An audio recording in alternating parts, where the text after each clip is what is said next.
Good Shabbos, my friend. So I saw a footnote of the Rebbe on one of his talks where the Rebbe deals with, it's a famous question.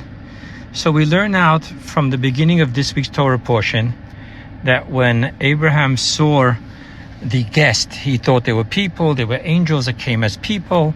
He told God, please forgive me, God, I need to tend to my guest.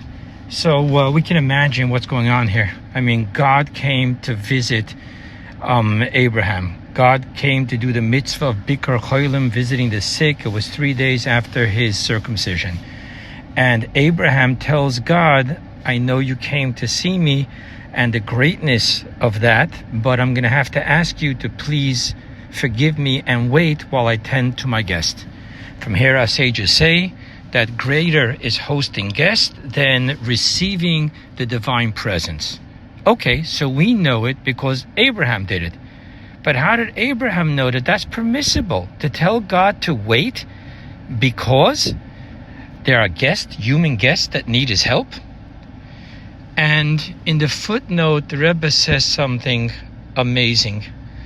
The Rebbe says that the verse clearly says that it was in the full-blown heat of the day, kechoim hayoim.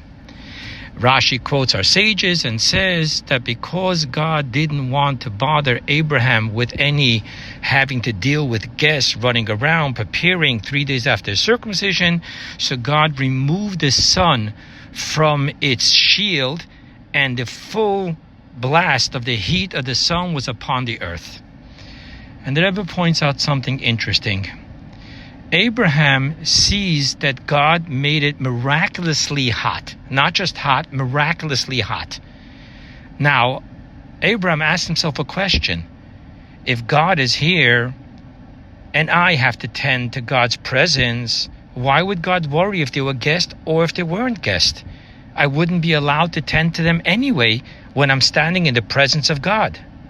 Thus, Abraham learned out from the fact that God had to do this miracle means that God's presence wasn't enough to override having to care for God's creations. That's the answer. The answer in itself is marvelous. However, I was just reflecting upon this. Wow, if we just open our eyes and pay attention to everything that's happening around us, to what God is doing, we will already see that God is telling us what to do and what not to do. By just paying attention, knowing that everything happens by God. So if this is happening, it's God talking to me. It's God teaching me a law. So, Shabbat Shalom. May we live with our eyes open, our ears open, and always conscious of the present of what God Himself is performing around us.